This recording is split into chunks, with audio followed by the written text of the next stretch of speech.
मुद्दामून मी एक तुम्हाला आठवण सांगतो जुनी. साधारणतः 60चं दशक असेल. काँग्रेसचे एक नेते होते, सखा पाटील. त्यांना सदोबा म्हणायचे. एस-के पाटील. मुंबईचे 3 वेळा महापौर झाले होते. एक बडं प्रस्ताव होतं. म्हणजे हे उभे राहिले तर यांच्यासमोर कोणी उभा करा तो निवडून येऊच शकत नाही, पडलाच पाहिजे. अशी त्यांची एक ख्याती होती, कीर्ती होती, की एवढं मोठं ते प्रस्ताव होतं, की सखा पाटलांशी कोण लढत देऊ शकेल का? पाडणं तर सोडाच. पण तेव्हा एक फाटका माणूस उभा राहिला आणि त्यांनी एकच घोषणा दिली, आपण यांना पाडू शकतो. आणि आश्चर्याची गोष्ट म्हणजे त्या फाटक्या माणसानी सखा पाटलांचा पराभव केला आणि त्या फाटक्या माणसाचं नाव होतं जॉर्ज फर्नांडिस. नंतर ते मोठे नेते झाले. पण तेव्हा एक साधे युनियन लीडर होते. हा एवढा सगळा माणूस उभा आहे त्याच्यासमोर साधा युनियनचा पुढारी हा काय निवडणूक लढेल? पण त्यांनी करून दाखवलं. तसंच महाराष्ट्राने हुकुमशहाला गुडघ्यावरती आणून दाखवलं. लोकशाहीच्या वेळेला जे आपण लढलो, ते आपल्या देशाचं संविधान वाचवण्यासाठी लढलो.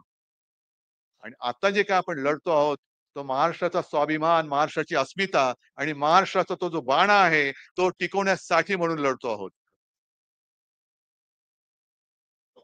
मग तुमच्या अस्तित्वाचा प्रश्न आहे का? म्हटलं माझं अस्तित्व जनतेने ठरवायचंय. पण हा माझ्या अस्तित्वाचा प्रश्न नाही, महाराष्ट्राच्या अस्तित्वाचा प्रश्न आहे. महाराष्ट्र कोणत्या दिशेला जाणार? मी एक त्यांना जुनी आणखीन एक आठवण सांगितली, की 2014 साली याच भारतीय जनता पक्षाने जाहिराती केल्या होत्या. महागाई केवढी वाढली, बस हो गई महंगाई की मार, वगैरे, वगैरे, वगैरे. आणि तो काळ असा होता, की ज्या चंद्रचूडांच्या घरी गणपती बाप्पाचं दर्शन घ्यायला नरेंद्र मोदी गेले होते, त्याच गणपती बाप्पाचा उत्सव होता आणि मला सुषमा स्वराज यांचा फोन आला. "उद्धव जी महंगाई बहुत बढ़ रही है." म्हटलं, "बिलकुल सही है आपकी बात." तेव्हा गॅस सिलेंडर आता किती झाले 1000-1200. तेव्हा काहीतरी 300-400 वगैरे असं काहीतरी झालं. ₹100 ने वाढला होता. "नहीं देखो ना कितनी महंगाई बढ़ रही है." "हाँ, फिर क्या करना है?" "नहीं, हम भारत बंद करना चाहते हैं. भारत बंद करने जा रहे हैं." म्हटलं, "कभी?" आणि त्यांनी जो दिवस सांगितला, तो बरोबर गणपतीच्या उत्सवाचा पहिला दिवस होता. मी शिवसेना प्रमुखांना विचारलं, "काय करायचं?"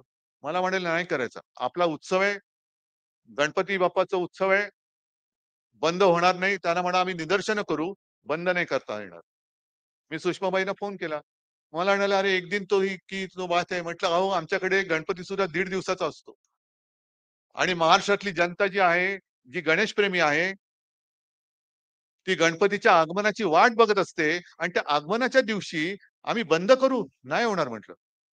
नाही म्हणे आता बघा ना तो क्षेत्रीय म्हणजे महाराष्ट्र पुरताचा उत्सव आहे. म्हटलं म्हणूनच मी महाराष्ट्र बंद नाही करत आहे. मग तेव्हा एवढ्या महागाईचा तुम्हाला असा तिटकारा होता, की तुम्ही गणपतीच्या दिवसात सुद्धा भारत बंद केला होता आणि आम्ही बंद करत नव्हतो म्हणून आम्हाला जबरदस्ती करायला लावत होतात. मग आता एवढी महागाई वाढली, मग आता काय बंद करायचं?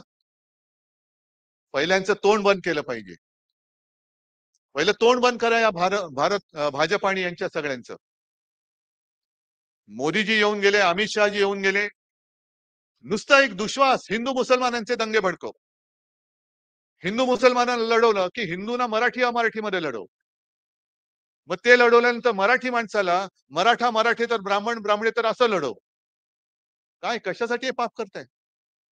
बटेंगे तो कटेंगे कोण वाटणार आहे आणि कोण काटणार आहे? बघू ना कोणाची हिंमत आहे. ही शिवसेना म्हणजे काही भाजपा नाही झाली शिवसेनेची. जी शिवसेना प्रमुखांची शिकवण आहे, एक तर कोणावरती वार करायचं नाही, पण जर कोण वार करायला आला, तर त्याचा हात जागेवर ठेवायचा नाही, ही शिवसेनेची शिकवण आहे. तुम्ही कोणाला शिकवताय? हिंदुत्व कोणाला शिकवताय? बटेंगे, कटेंगे, फटेंगे त्यांचे फटेंगे झाले आता. कारण लोकसभेमध्ये हरलेत आणि विधानसभेत सुपडा साफ होणार आहे.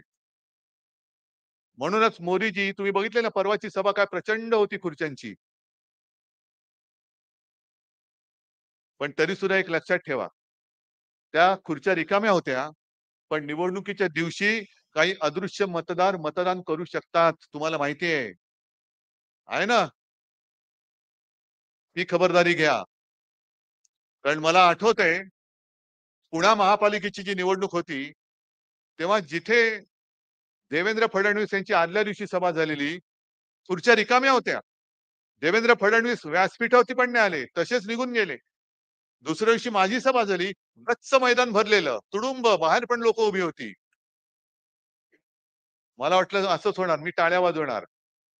पण निकाल लागला, शिवसेनेच्या जागा नाही आल्या, रिकाम्या खुर्च्या होत्या, त्यांच्या जागा 100 आल्या. म्हणजेच काहीतरी गडबड आहे. हे खुर्चीत न बसलेले मतदार मतदानाला येतात कुठून? मतदान करतात कसं? हे काम आपल्या पोलिंग एजंटनी केलं पाहिजे. आपल्या बूथ प्रमुखांनी केलं पाहिजे. कारण हे काही करू शकतात. एवढ्या थराला गेलेत, वाटेल त्याला त्याची बदनामी करतायत. आणखीन त्यांनी आता एक सोडले, की काँग्रेस त्यांच्या राज्यामध्ये ही गोष्ट करू शकत नाही, मग इकडे कशी करणार? मध्ये जाहिराती आल्या होत्या. मी काँग्रेसवाल्यांना विचारलं, म्हटलं, "हे काय?" तुले "हे सब झूठ है. अजूनही आमच्या योजना सुरू आहेत." म्हणजे खोटं एवढं बोलायचं, की लोकांना संभ्रमित करून टाकायचं.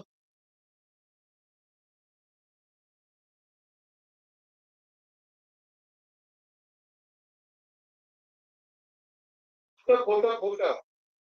हे सातत्याने बघितल्यानंतर तर आपल्याला तो विश्वास बसत. म्हणून मी तुम्हाला ही भोजनची चांगली गोष्ट की कोणकोणत्या भोजननी मतं मागताय. ही मतं ही नुसती त्यांच्या हातामध्ये घेऊन करणार नाही. कारण अस्तित्व हे माझं नाही, हे अस्तित्व तुमच्या जबाबदारी निवडणं. आणि तुम्ही ठरवायचंय की तुमचं आयुष्य आहे. तुमच्या जबाबदारी हे दरोडेखोर गद्दार यांच्या हातामध्ये घ्यायचं का निष्ठेने आपल्या सोबत हावडा त्याला नुकसान करायचं हे तुम्ही निवड. कारण तर पसरलं नाही. पण तो कारण हातामध्ये घेणार आहात की चोरांना डोक्यावरती बसवणार आहात. आणि मला तर आश्चर्य वाटतं की असा चोर मी कुठे बघितला नाही, की कोणाचं तरी पाकिट मारलंय आणि आपल्यालाच दाखवतो, "हे बघ तुझं पाकिट मारलं, पण आता हे पाकिट माझं." असं कोण चोर बघितलंय? हाही प्रश्न मला विचारला मी एक काम करतो, पत्रकाराला सांगितलं तुमचा पत्ता द्या, आज रात्री येऊन तुमच्या दारात माझ्या नावाची पाठी लावतो, उद्यापासून निर्माण असं होतं. अरे ही बाळासाहेबांनी माझ्या पाठीशी उभी केलेली त्यांची पुण्य हे त्यांचे आशीर्वाद आहेत. आणि आपण जे काही वचनं दिलेली आहेत ही वचनं तुम्हाला माहिती आहे.